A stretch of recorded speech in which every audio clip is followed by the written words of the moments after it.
a veces nos anclamos a la historia que nos traiga más dolor, porque a veces es como también formas de autocastigo que encontramos.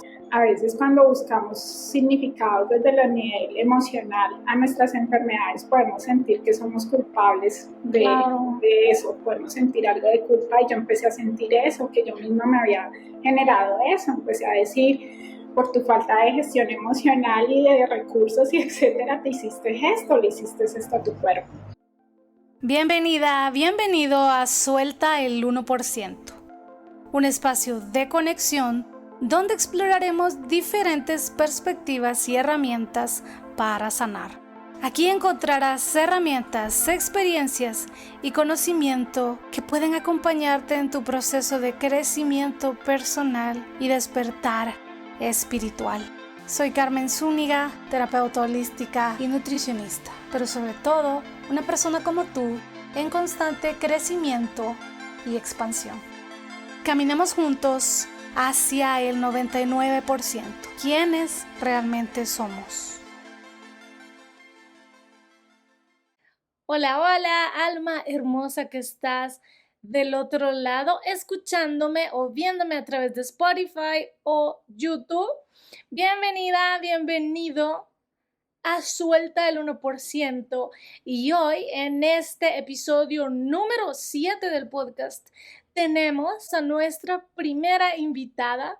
Te voy a contar más sobre ella. Su nombre es Paula Ramírez. Es una amiga a quien admiro y estimo mucho. Ella es profesional en salud ocupacional, también tiene un máster en seguridad, medio ambiente y calidad, tiene muchos años de experiencia en salud ocupacional en Colombia, porque ella es colombiana. Además de esto, es Health Coach certificada por IIN, Institute of Integrative Nutrition de Nueva York, y también tiene una certificación en psiconeuroinmunoterapia. Su trabajo es acompañar a las personas en cambios de hábitos, pero especialmente ella acompaña a personas que están atravesando por estrés crónico o burnout, por momentos de cambio y crisis.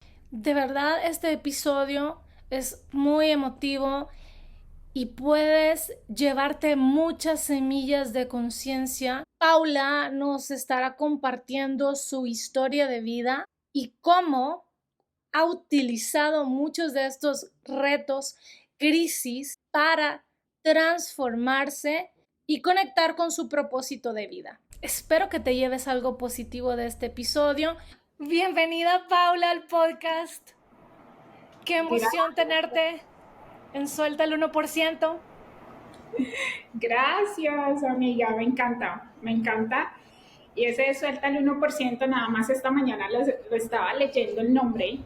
O sea, de esas cosas que antes lo he leído, pero solo hasta hoy realmente lo leí. Yo dije, qué interesante, Suelta el 1%. Y yo, ok, vamos.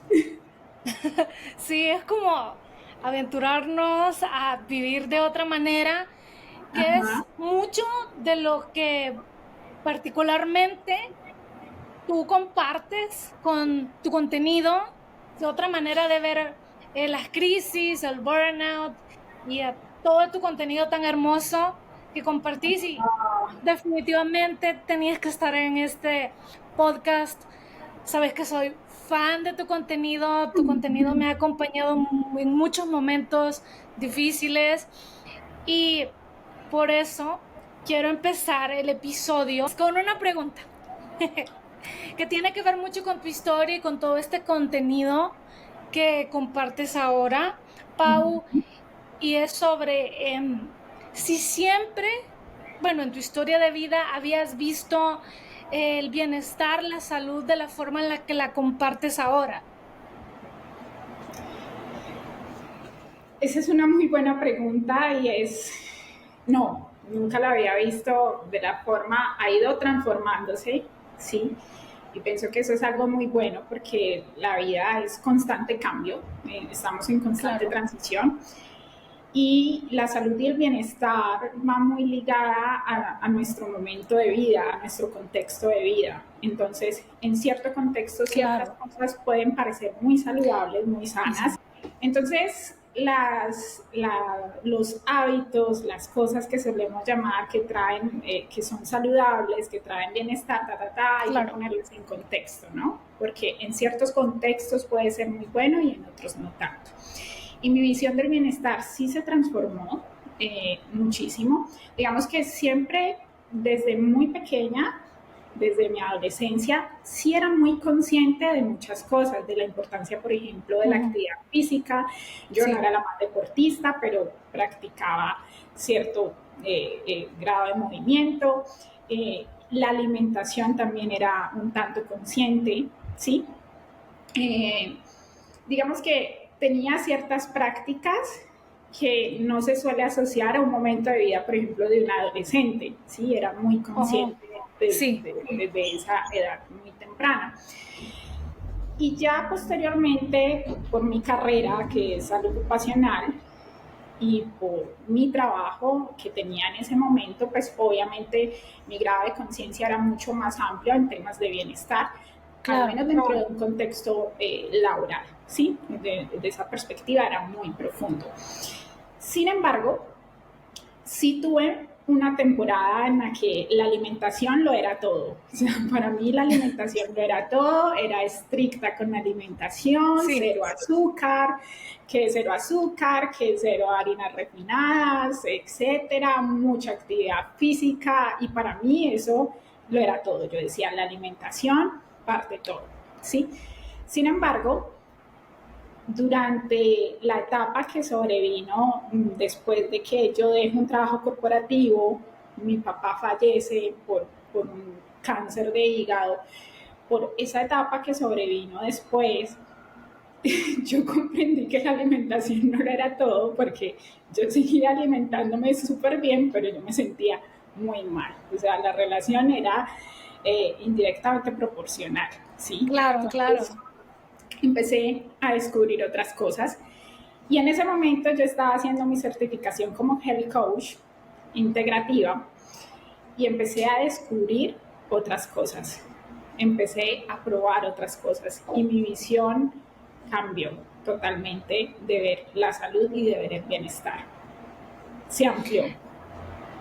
Cada etapa que vivimos cumple un propósito en nuestras vidas, obviamente si así lo elegimos, porque a veces podemos pasar en blanco, nos llega la situación, nos llega el maestro, el aprendizaje, pero decidimos no tomarlo por las circunstancias que sea. Pero esa certificación como Health Coach llega en un momento en el que era muy crítico, ¿sí? Yo estaba sumergida en el duelo, en la tristeza, en la depresión por el fallecimiento de mi padre, y venía también de dejar un trabajo corporativo seguro para entrarme en lo desconocido. Yo iba a tomarme un año sabático para estudiar y para descifrar cómo quería que fuera mi emprendimiento, pero nada de eso salió como yo lo esperaba, ¿sí? Sobrevino una crisis profunda de total pérdida de sentido, de no saber dónde estaba, ni qué quería, ni quién era yo. Los pilares se me fueron al piso, ¿sí? Mi sensación de seguridad y de familia se derrumbó con la muerte de mi padre. Entonces, coincide con esta certificación, porque yo ya la había pagado desde el año anterior para iniciarla en ese momento. Coincide, pero a medida que yo iba aprendiendo, iba viendo los diferentes módulos, yo le iba encontrando mucho sentido a ese momento de vida, ¿sí? Como te decía, yo seguía siendo muy juiciosa con el tema de alimentación, de cómo me suplementaba, no estaba haciendo ejercicio porque obviamente mi situación emocional no favorecía pues como irme a hacer ejercicio, no lo sentía con la energía para hacerlo, pero yo empecé a entender que había más cosas, que la dimensión de la salud no se podía medir solamente por la alimentación, porque si era por eso yo tendría que estar bien, ¿sí? Entonces empecé a redescubrirme desde otros ángulos, y especialmente a considerar la dimensión de la espiritualidad, ¿sí? Yo me consideré siempre una persona espiritual, pero ese momento me hizo resignificar completamente mi conexión con la espiritualidad, ¿sí? Empecé a entenderme como un ser mucho más profundo que traspasaba esta dimensión que a veces se vuelve tan material, ¿sí? Sí. Y que empieza Sí. como a veces en ocasiones a pesar tanto, ¿sí? Y cuando te empiezas a preguntar quién soy y si esto es todo lo que hay, ¿sí? Si Claro. esto es todo lo que quiero y si así es que quiero que luzca la vida.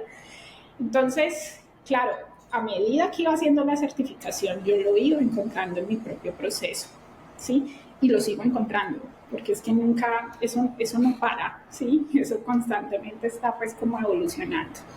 Por supuesto. Y qué interesante que haya sido esta certificación como Health Coach, que te también no solamente impactara esta parte del bienestar como la alimentación, sino la parte espiritual, porque se pensaría que, ay, bueno, esta parte de Integrative Nutrition no abarca la parte espiritual, pero sí, entiendo que esta escuela particularmente es muy holística. Y qué Sí, genial que también aborden esta parte de la nutrición holística que como tal incluye otras cosas que son alimentos, pero en realidad son la parte espiritual, son temas más profundos que nos alimentan a los seres humanos. exactamente, Carmen. Hay algo muy bonito, es seguido del tema de la espiritualidad, a Sí, mí algo que me cambió de manera muy profunda. Yo lo había visto de alguna manera en el ambiente corporativo, pero otra cosa es ya llevarlo a tu propia experiencia y claro. encontrarle sentido, ¿no? Porque a veces sabemos las cosas desde la mente, desde un nivel muy mental, muy intelectual, pero otra muy Uh-huh. diferente cuando tú ya le encuentras sentido en el día a día. Y es la conexión con los valores, ¿sí? Sí, Entonces, esa reconexión, encontrarme con la espiritualidad, pero también de reconectar con valores, ¿sí? ¿Qué era importante para mí? ¿Qué es prioritario? ¿Bajo qué valores quiero vivir? ¿Sí? También marcó una especie de, no sé, llamarlo un antes o después, porque yo decía, mira esto que los valores nos permiten darle línea a nuestra vida, ¿sí? Darle línea a las decisiones que tomamos. Y especialmente son muy útiles cuando atravesamos crisis o tenemos que tomar decisiones difíciles, ¿sí? Porque son los valores los que nos permiten tomar decisiones difíciles. Yo le diría a alguien, ¿para qué sirven los valores? Para tomar decisiones difíciles. O sea, para cualquier otra situación, obviamente, sí. pero momentos de crisis son fundamentales. Sí, porque son los cimientos de tu vida y te orientan como a no perder ese enfoque a pesar de lo que puede estar sucediendo. Y bueno, Ajá. tú eres experta en este tema no solamente por tu parte de profesional de la salud, los estudios que tienes, sino también por tu experiencia de vida, que eso es lo que yo quiero también profundizar en este episodio. Claro que sí. Ya compartías sobre la muerte de tu papá, que fue algo que te quebró Ujú. profundamente, Sí, que mucho. pues era tu familia. No me puedo ni imaginar el gran duelo que tuviste que atravesar. Y aparte de eso, la noticia que recibiste después, que eso es lo que quiero que Mm. les cuentes a las chicas que escuchan el podcast cómo fue esa noticia, que fue como una tras otra y fue como que te estaba lloviendo sobre mojado. Uf. Gracias, Carmen, gracias. A ver, lo que voy a compartir acá es, de alguna manera, la historia que compartimos todos como seres humanos. ¿Sí? Claro. Todos los seres humanos compartimos historias de pérdidas, ¿sí? De alegrías, de triunfos, pero también compartimos historias de profundas crisis, de esas que nos mueven absolutamente todo, como bien lo dijiste, esas que uno siente que te llueve sobre mojado, una cosa viene tras otra. Y yo quiero que sintamos esa sensación de unidad, que traigamos esa sensación de unidad, de que no estamos solas cuando atravesamos esas crisis. A veces cuando las atravesamos sentimos que estamos solas y no es así. todas compartimos historias de pérdidas de vida y de muerte, porque la vida es un constante ciclo de vida y muerte. Entonces,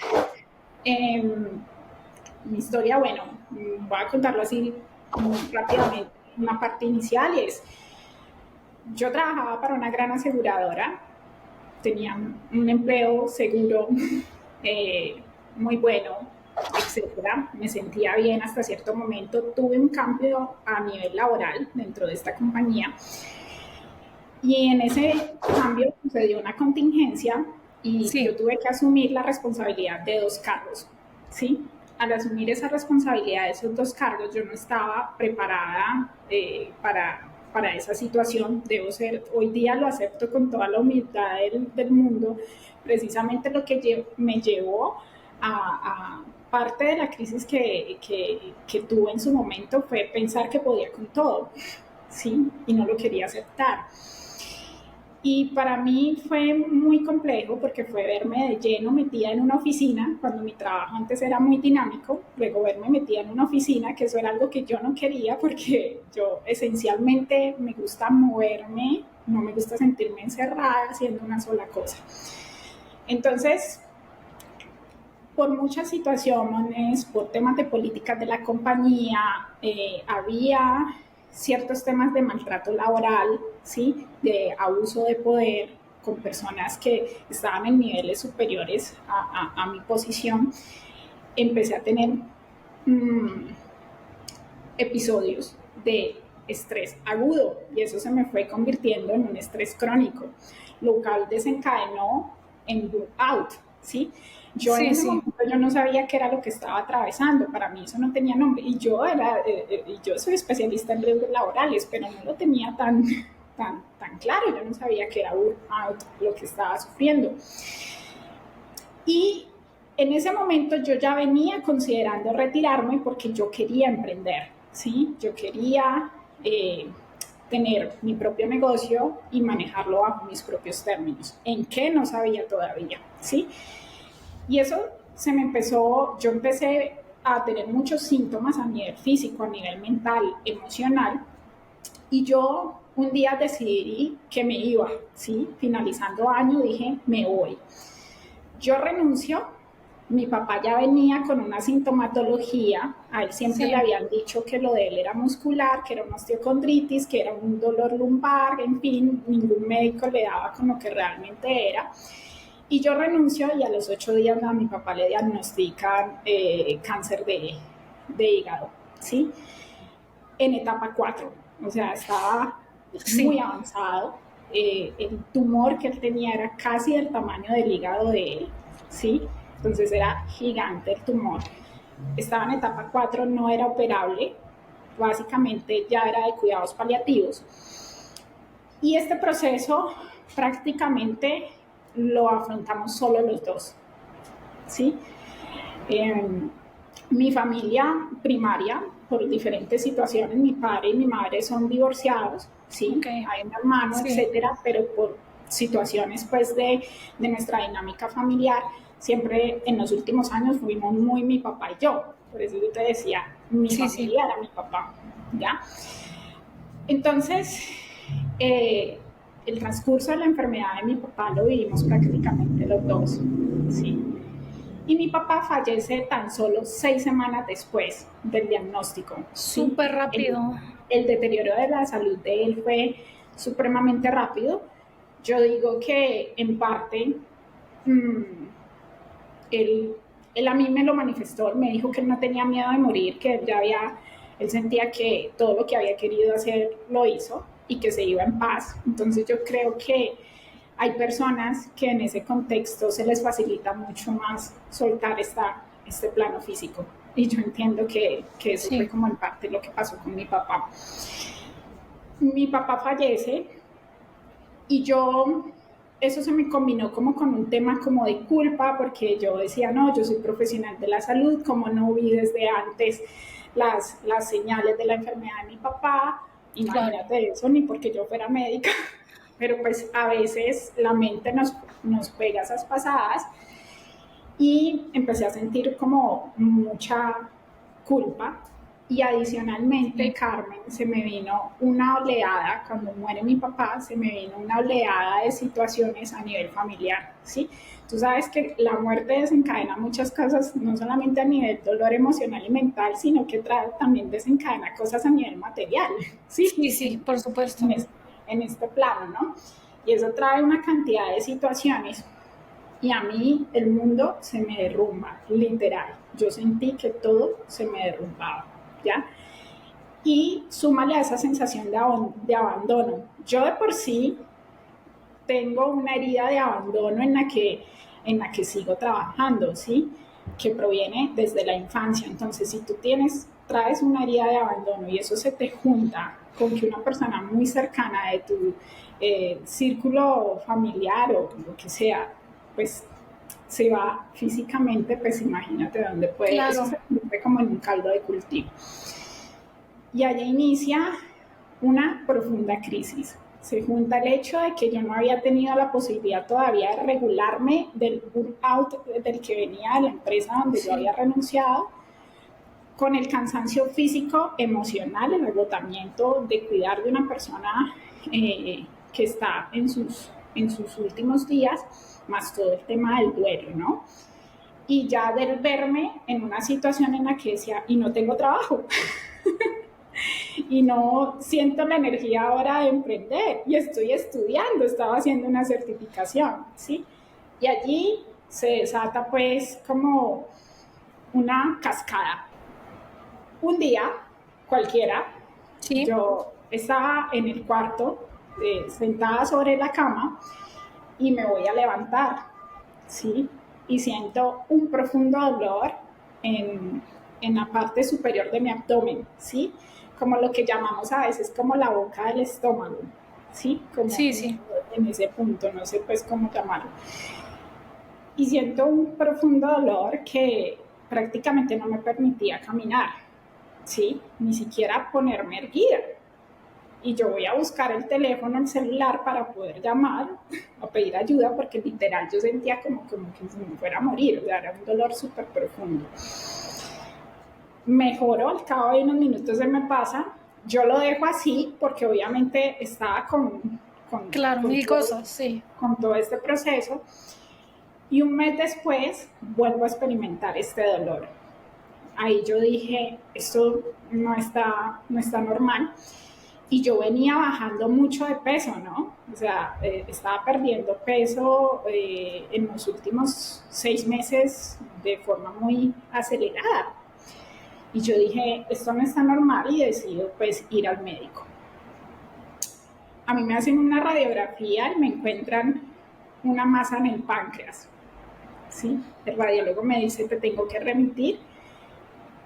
Creo que tienes algo en el páncreas, no estoy seguro, pero te tengo que remitir de urgencias para que te hagan una tomografía, ¿sí? Me remiten, me hacen tomografía, efectivamente había alguna masa del páncreas, me dicen no, tienes que hacerte resonancia magnética, me hacen resonancia y efectivamente eh, me surge un tumor en la cabeza del páncreas.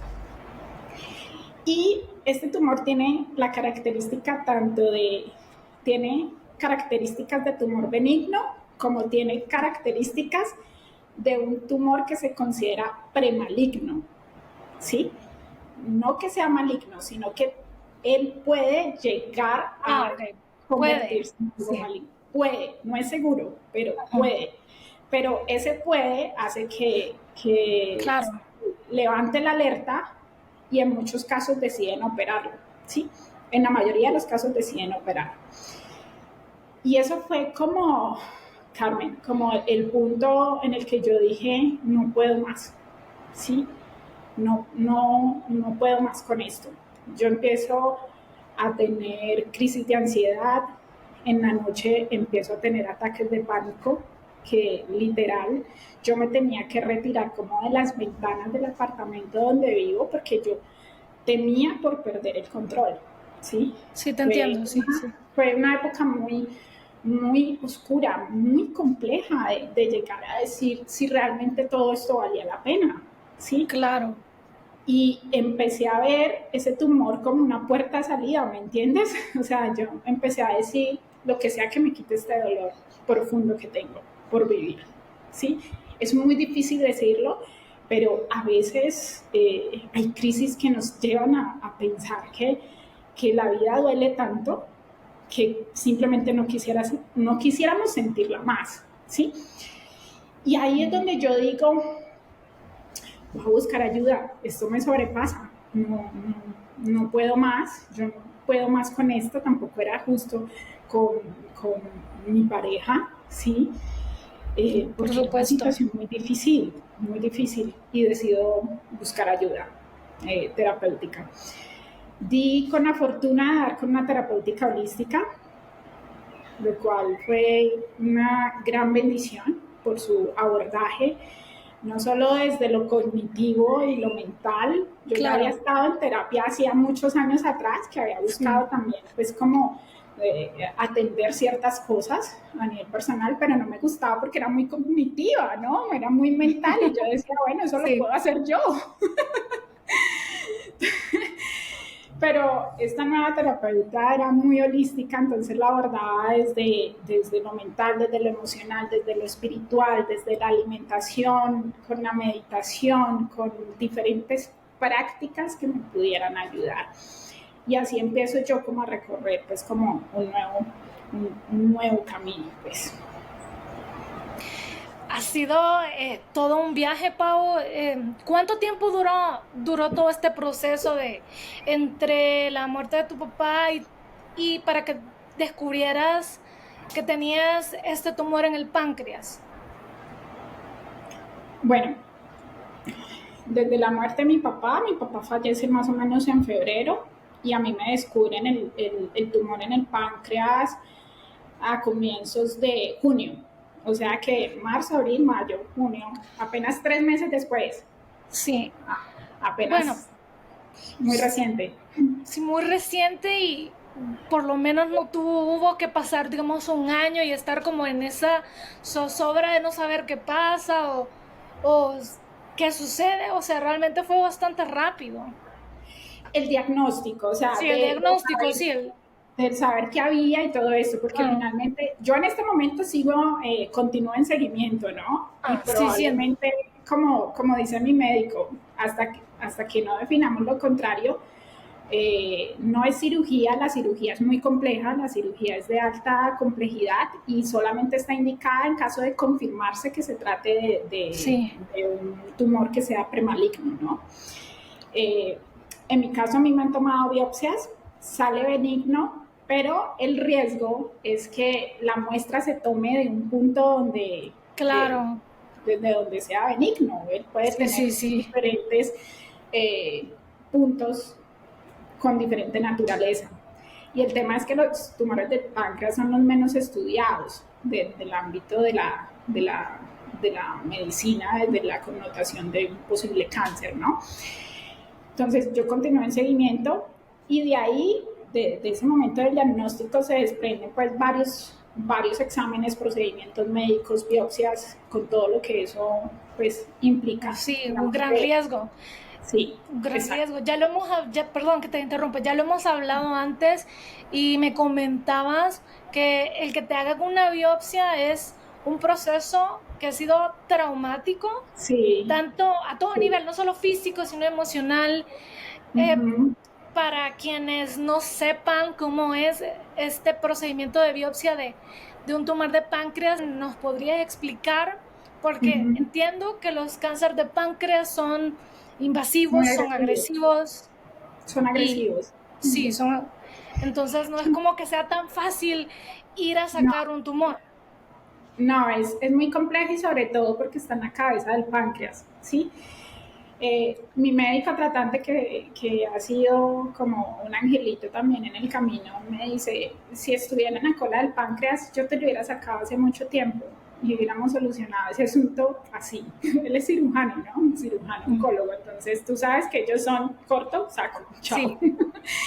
Y él me decía, si hubiera estado en la cola del páncreas, yo lo saco inmediatamente, pero la realidad no es esa, está en la cabeza del páncreas. Es una cirugía de alta complejidad, y asimismo la forma de diagnóstico también es compleja. Entonces, como te digo, en la resonancia sale con características muy ambiguas, ¿sí?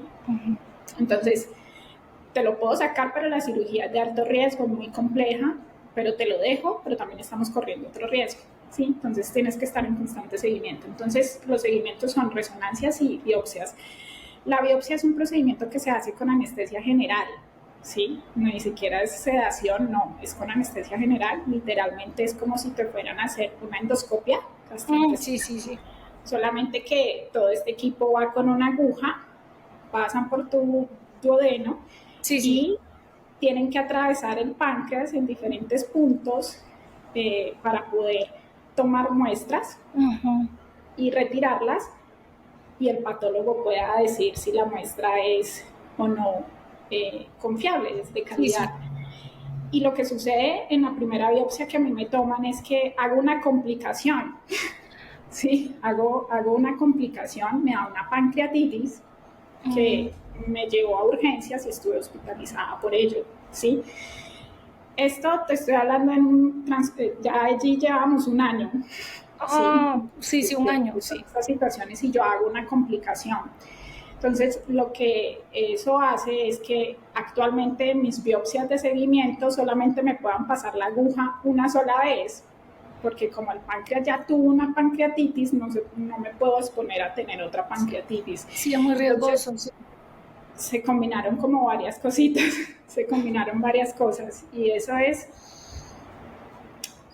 sido para mí un proceso como de reconciliarme con mi cuerpo también. Es un trabajo pues como de aceptación, porque yo llegué a un punto en que dije, bueno, ¿cómo así? O sea, estoy viviendo todos estos duelos, estas pérdidas, estos cambios vitales tan grandes y ahora me llega esto también, ¿sí? ¿Qué más?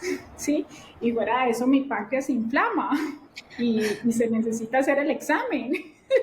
Entonces cada vez que yo ya voy por la tercera biopsia, probablemente vaya por una cuarta.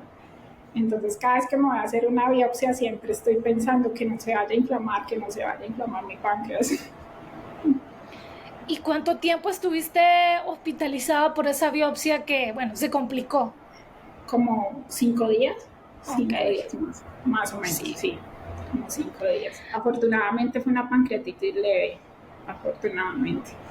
Pero pues, bueno, digamos que eso le agregó como un grado más de dificultad al proceso Claro. pues, de seguimiento, porque cada vez que se hace seguimiento eso se debe tener en cuenta. ¿A cuántos años de camino llevas como haciendo las paces con tu páncreas, atendiendo tu salud de ese enfoque pues más holístico con tu páncreas? O sea, porque no es algo reciente. Exacto. 4 años. Wow, Llevo 4 años. Van 4 años de profundo aprendizaje, sí. Sobre esto, pues quisiera como compartir las diferentes visiones y dar un mensaje a las personas Sí. que estén atravesando por algún reto de salud. La visión holística es maravillosa, ¿sí? Pero también desde que la utilicemos de manera compasiva y amable con nuestro proceso, ¿no? Porque también en el mundo de la visión holística y de la espiritualidad, también podemos caer como en extremos que quizás no son tan funcionales y no nos ayudan tanto. Entonces, por lo menos con el tema del páncreas, desde la visión de la biodecodificación, ¿sí? A mí lo que me dijeron es, lo de tu páncreas viene por un tema emocional no resuelto, relacionado con dinero, con herencias y con una situación específica de tu familia donde hubo una profunda traición. Qué Carmen, interesante. cuando a mí me dijeron eso, yo dije, es mi historia, es lo que hay, es lo que pasó desde antes de la muerte de mi papá y posteriormente a la muerte de mi papá, ¿sí? Habían temas de orden de económico y también de mentiras y de traiciones alrededor de mi núcleo familiar. Entonces, cuando yo me di cuenta de eso, cuando me lo explicaron desde la biodecodificación, para mí fue muy fuerte y yo lo sentí como que yo misma me había hecho eso, Carmen, ¿sí? A veces cuando buscamos significados desde el nivel emocional a nuestras enfermedades podemos sentir que somos culpables Claro. de eso, podemos sentir algo de culpa y yo empecé a sentir eso, que yo misma me había generado eso, empecé a decir, por tu falta de gestión emocional y de recursos y etcétera, te hiciste esto, le hiciste esto a tu cuerpo. Ya con el paso del tiempo aprendí a relacionarme de una manera más amable y es que simplemente no lo sabemos. Puede que sí, puede que no, Puede que no, que sí. el médico me daba explicaciones también desde el punto de vista científico. Él me decía, puede ser, Paula, que en algún momento sufriste un golpe agudo del cual no te acuerdas, puede ser que en algún momento tuviste una intoxicación que te inflamó el páncreas y a partir de una inflamación se puede generar una masa, ¿sí? Inflamatoria, pueden ser muchas cosas, ¿sí? Pero a veces nos anclamos a la historia que nos traiga más dolor, porque a veces es como también formas de autocastigo que encontramos, Por ¿cierto? supuesto, sí. Y ese era mi caso, de alguna manera yo sentía que me castigaba por muchas cosas, por haberme desatendido por mucho tiempo. Yo dije, tardé mucho en buscar ayuda terapéutica, debía haber solucionado muchas cosas a nivel familiar antes de que mi papá falleciera, no tuve que haber esperado que él falleciera para haber empezado a hacer estas cosas. Entonces empecé a sentirme muy culpable y a sentir que yo me había faltado a mí misma. Pero mira que lo curioso fue que precisamente cuando llegó el diagnóstico de este tumor en el páncreas, Carmen, fue como un llamado, como de ahora y aquí mismo, Paula, te atiendes a ti misma, empiezas a ponerte como prioridad, ¿sí? Empiezas a atender tus necesidades, empiezas a atender tus prioridades, ¿sí? Entonces, esta situación ha sido una maestra en enseñarme a pensar en mí, a trabajar en mí, a dejar de buscar ser la niña buena y complacer a todos los demás, porque yo venía de un patrón de ser la niña buena, ¿no? Y en ese orden de cumplir ese patrón y de cumplir esas expectativas en mi ámbito personal y también a nivel laboral, porque yo creo que en Sí. parte eso también me llevó a mí a la situación con la que salí de esta empresa, es de querer ser la niña buena, de querer ser suficiente, de querer estar buscando validación constante externa. Entonces, cuando esto llegó, es esto es lo que ahora mismo a ti te corresponde atender, y es ir adentro, es voltear la mirada hacia adentro. Así que ha sido un maestro en ese sentido. Y estamos haciendo las paces. Es muy curioso porque yo siempre le digo a las personas, aprendamos a aceptar que debe haber lugar para todo en la vida, ¿sí? Adoramos los momentos rosa, adoramos los momentos felices en los que todo fluye, pero nos resistimos mucho a las crisis. Y obviamente no voy a romantizar las crisis No, por son supuesto. difíciles, son duras, sí, son duras. No quisiéramos que nadie sufriera pérdidas tan dolorosas, temas de salud tan complicados. Y yo lo vi en mi padre, yo decía, estas enfermedades son súper complejas, pero hacen parte de la tonalidad del ser humano, hacen parte de la tonalidad de estas crisis, ¿sí? Y si llegan, porque seguramente van a llegar, a todos nos llegan de alguna manera, es Claro.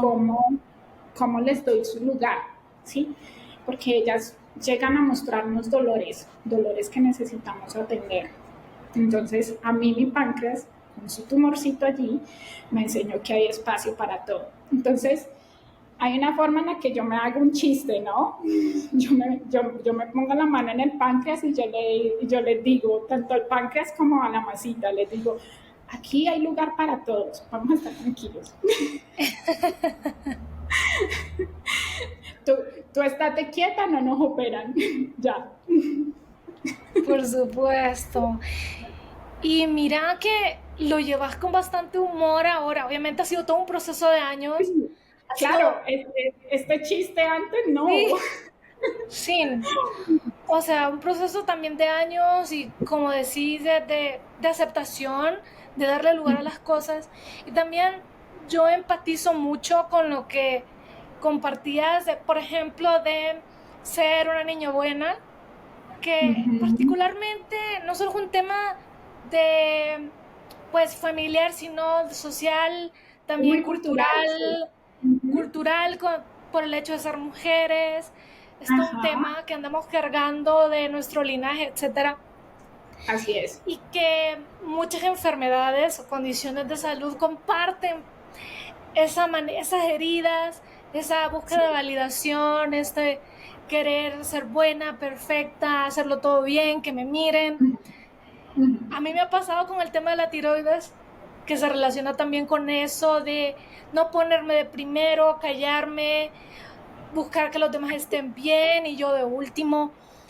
Y Ujú. no tomamos conciencia hasta que nuestro cuerpo dice, no, ya no, ya como que no hace caso, bueno, este Sí, es momento de mirarnos.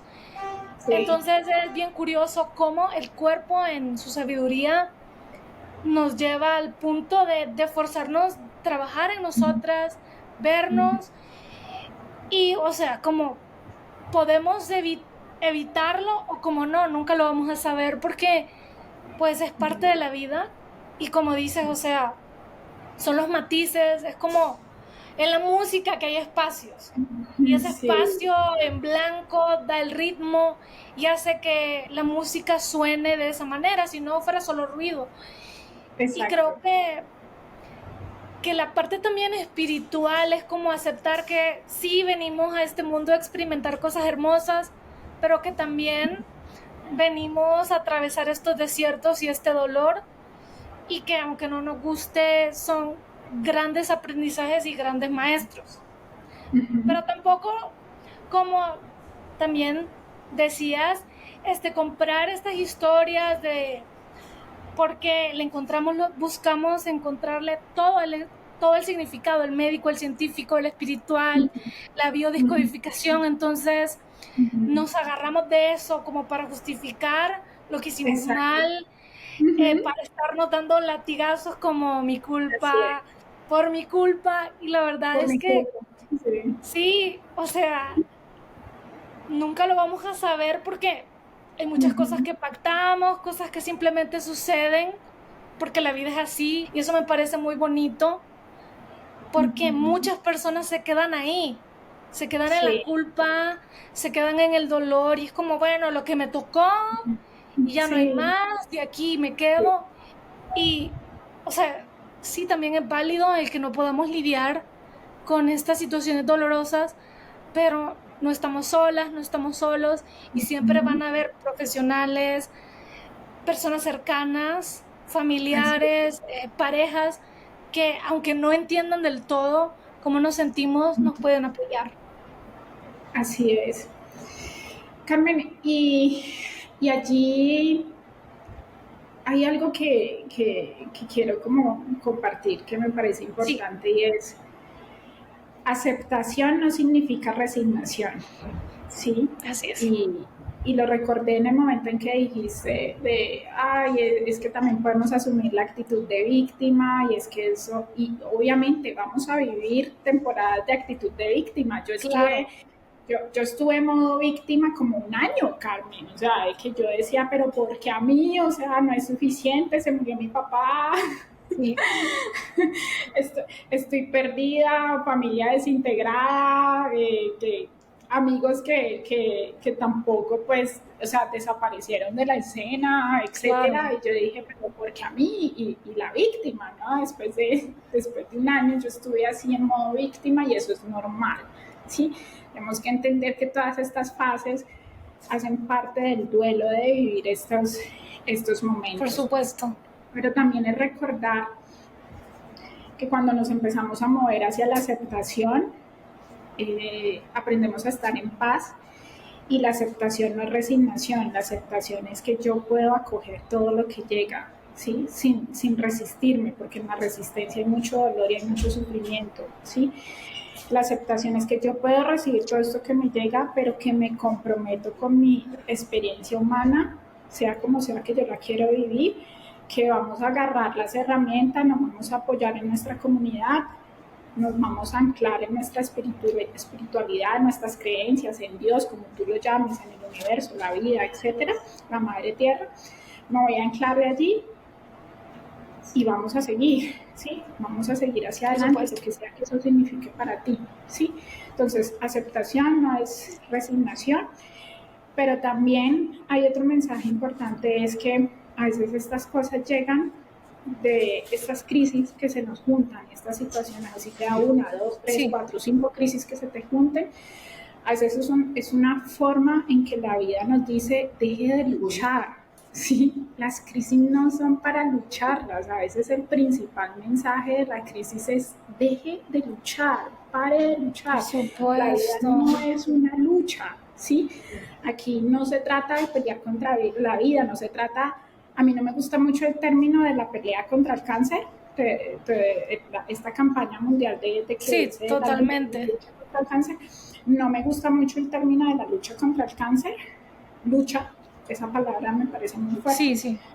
No, tú no tienes que luchar contra el sistema, no tienes que luchar contra una enfermedad, no tienes que luchar contra nada, ¿sí? Necesitamos darle espacio a esto, darle espacio a nuestra experiencia humana, abrazar lo que llegue, pero abrazarlo, pero bueno, ¿cómo vamos a hacer con esto? ¿Cómo lo vamos a trabajar? ¿Por dónde lo empiezo a agarrar? No tienes que agarrar todo de una, puedes ir poco a poco, con lo que puedas, con lo que te alcance en un comienzo, ¿sí? Entonces, para mí es clave la aceptación, dejemos de luchar, dejemos de considerar que la vida es una lucha y abrazar todas las tonalidades de esta experiencia. Me ha encantado muchísimo, especialmente la parte que la vida es una lucha, no es una lucha, perdón, no. De que realmente también desde este espacio podemos fluir con las cosas, aunque fluir también se presta bien como, ay, bueno, yo simplemente dejo que la vida me atraviese y ya no hago nada.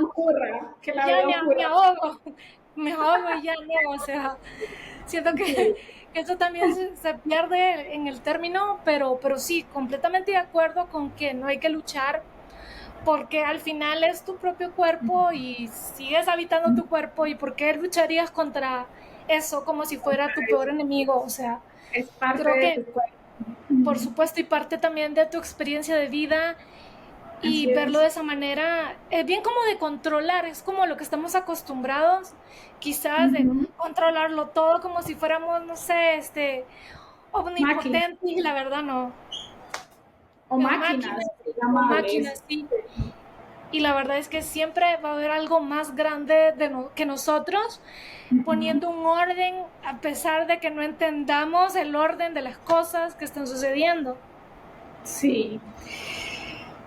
Es muy interesante, lo podemos mirar desde muchas perspectivas.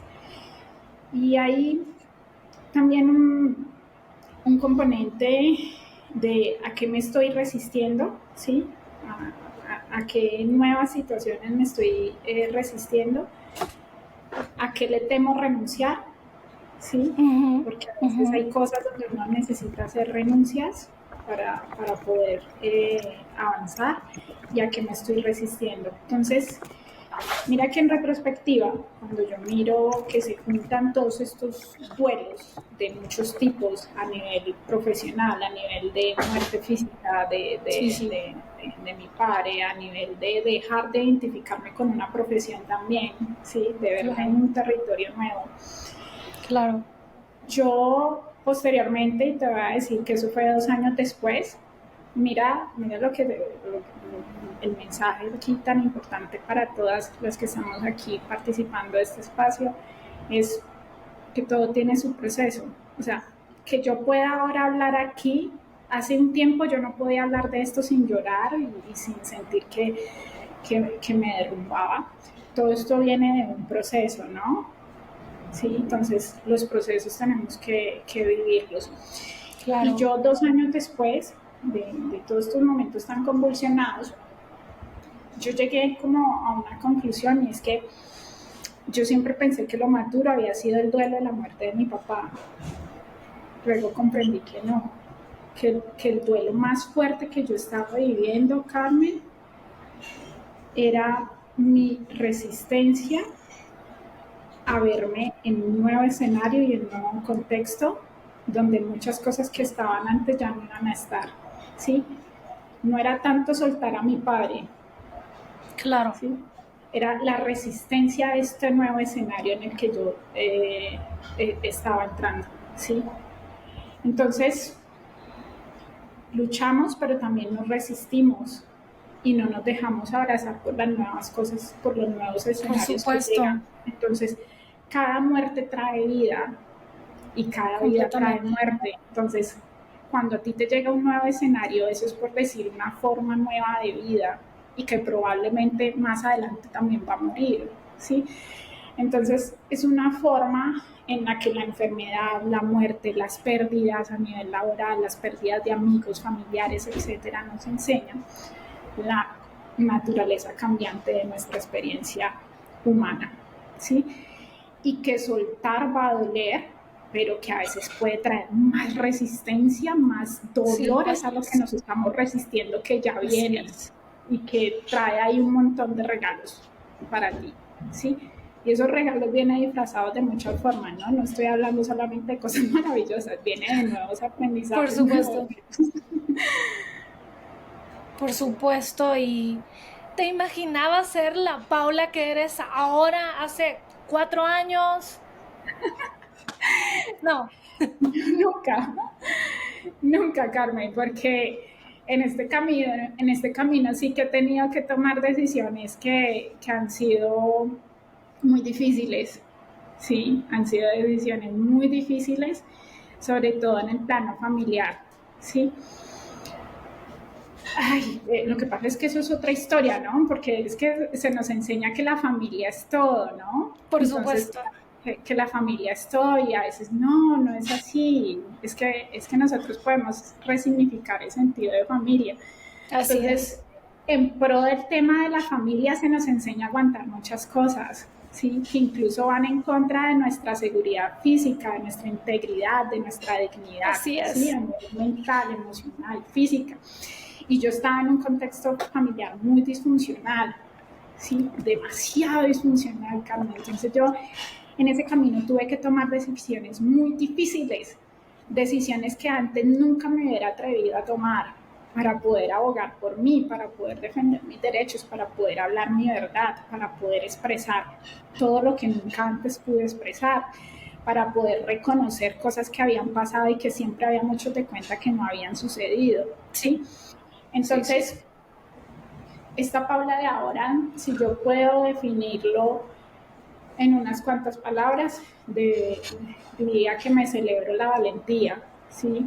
Me celebro la valentía, me celebro el recuperar una sensación de integridad y de suficiencia, de que soy suficiente para mí, que mi valor no viene de un núcleo familiar, no viene de un lugar de trabajo, no viene de un cargo, ¿sí? Y me celebro también el estar trabajando la compasión hacia mi propio proceso, porque a veces las cosas no van a la velocidad que queremos. Así es. ¿Sí?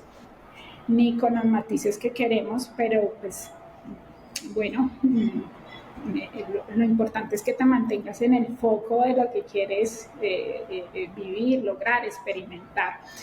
Entonces, si tú me preguntas eso, no me lo hubiera imaginado. Paula, la de antes, habría sacrificado absolutamente el respeto hacia sí misma, a no alborotar nada, en orden de mantener la paz, para no lastimar a nadie, para no decirle a nadie lo que le corresponde recibir. O sea, Paula la de antes nunca hubiera hecho eso. La de ahora sí. La de ahora ha aprendido, ha hecho maestría en límites. Me encanta y comparto mucho de esta historia en mi propio proceso personal y yo ya te lo he dicho, tu historia a mí me toca mucho desde la primera vez que lo compartíamos en un en vivo en Instagram y lo hemos platicado y yo siempre aprendo cosas nuevas de ti, amiga, y siempre me llevo grandes regalos de las pláticas contigo y, o sea, de verdad quiero que de este podcast se lleven todos estos mensajes poderosos que nos estás compartiendo porque como todos compartimos como humanidad, como seres humanos, lo bueno como lo malo, las crisis, y aunque Así es. quizás yo no tengo un tumor, quizás yo no haya perdido a mi papá por un cáncer, a pesar de que mi papá tuvo cáncer, de hecho, pero él salió muy bien del Ok. cáncer. Todos atravesamos situaciones muy difíciles que Así quizás, es. o sea, no son tan duras como las de otras personas, pero siguen siendo válidas, siguen siendo fuertes en nuestros Por procesos. supuesto. Por Así supuesto que que sí. nos podemos sentir identificadas, identificados con tu historia, Claro que Pau, sí. y de verdad, gracias por Oh, compartirlo una vez más. Ya sería no, segunda vez que lo compartimos juntas. sí. No, gracias Carmen por darme este espacio. Eh,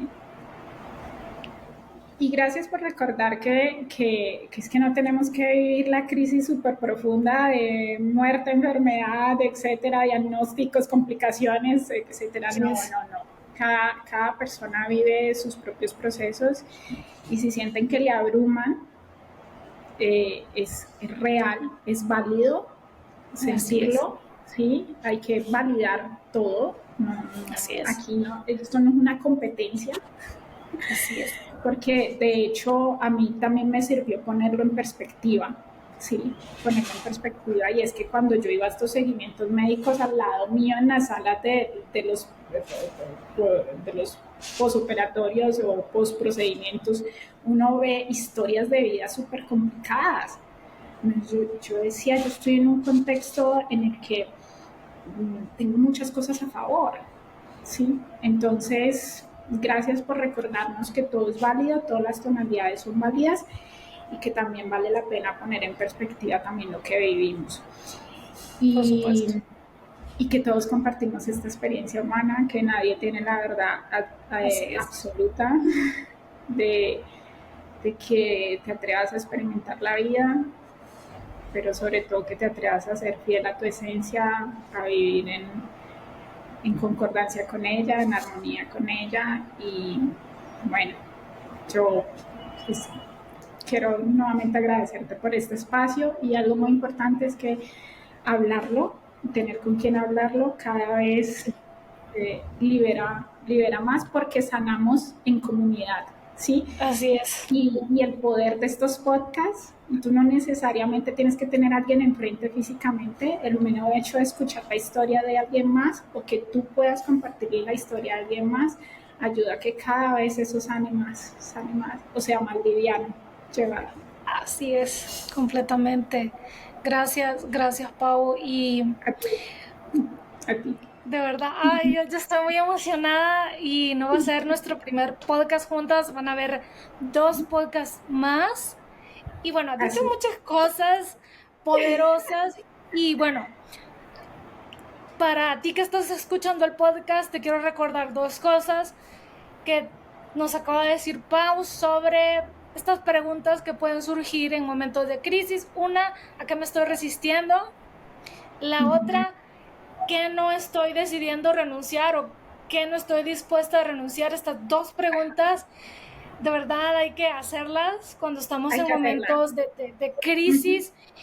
Van a salir muchas respuestas que quizás sean incómodas, que no tenías ni idea, pero este es el poder de la introspección, de este espacio de silencio, de conectar con nosotras, con nosotros en momentos así. Simplemente no dejar que nos atraviese la vida y, ay, voy a fluir, sino también, o sea, aceptar, pero también hacernos responsables. Si bien es cierto, no hay como culpables en todo esto, simplemente llega un punto donde, bueno, así está la cosa y hay que enfrentarlo y hacernos responsables.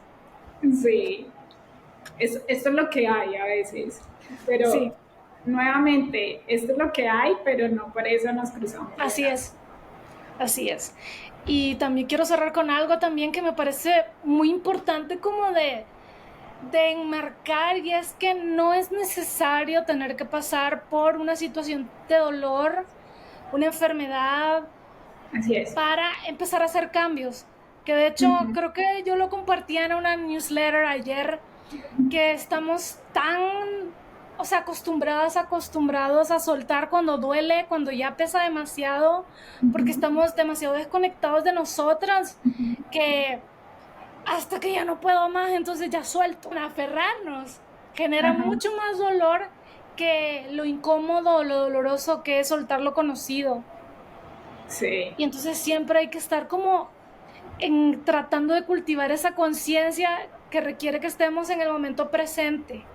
Realmente, o sea, conectarnos más con nuestro aquí y ahora, y no tanto con el afán del día a día, en que todos nos perdemos en eso de qué hacer, es que tengo que hacer esto, en el deber ser, que es mucho de lo que también Pau hablaba, mucho deber ser de con la familia, con la sociedad, una profesión, etcétera, y quedamos muy como por debajo de nuestras prioridades. Entonces, prestar muchísima atención en qué punto estoy poniéndome de primero, priorizando mi bienestar, y también pues perdiéndome estas lecciones, que siempre hay como alguna señal antes de que ya duela demasiado.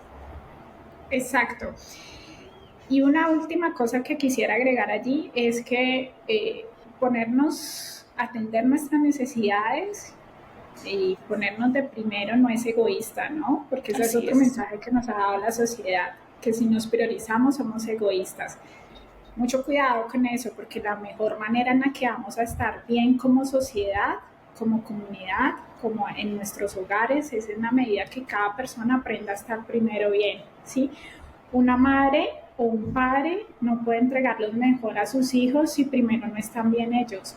¿Sí? Así Una es. madre descompensada, ahogada en el agotamiento, o un padre en lo mismo, no va a poder dar lo mejor de sí. Entonces, pongo ese ejemplo porque digamos que es como muy sensible, porque a veces se suele asociar es que las madres sacrifican todo, los padres sacrifican todo, y de eso no se trata. Entonces, ponernos primero no es un acto de egoísmo, es un acto de amor, y luego vamos a estar en la capacidad de dar lo mejor al mundo. Entonces eso no es egoísta. Así es. Gran punto. Atender nuestras necesidades no es egoísta. O sea, cuando nosotras estamos llenas de nosotros, podemos dar a los demás. Importantísimo. Así es. Muchas gracias, Pau, de verdad. Me ha encantado este episodio y estoy muy ansiosa para los próximos 2 episodios, porque vamos a seguir abordando el tema del burnout, un tema en el que eres experta y también has tenido tu experiencia, y también otro tema que se aleja un poco de lo que estamos hablando, pero al mismo tiempo tiene todo que ver con este nuevo nivel de conciencia que estamos teniendo como humanidad, nuevos sistemas económicos, una libertad financiera, y estoy muy emocionada. Yo también. Yo también estoy encantadísima. Espero por esos próximos espacios y para compartir contigo y con tu comunidad y todas las almas bellas que nos escuchen posteriormente. Muchas gracias. Un último mensaje, Pau. Ay, que lo vivan todo, que lo vivan todo, que hay que hacer espacio para todo y cultiven mucha compasión y confianza en sus recursos internos y en la vida, que la vida nos sostiene siempre, en todo momento, en los momentos más oscuros. La vida nos sostiene, nos abraza, nos amamanta, la madre tierra lo es todo, el universo, la energía, Dios, como lo quieras llamar. La vida te sostiene y cuando nos estamos sostenidas podemos vivirlo todo. Gracias, Pau. Un abrazo. Gracias. A ti. Un abrazo. Si te gustó el episodio, si te está gustando el podcast, no te olvides de seguirlo en las diferentes plataformas de streaming como Spotify, Apple Podcast, Amazon Music, y también en YouTube si prefieres los podcasts en vídeo. Nos vemos en un próximo episodio.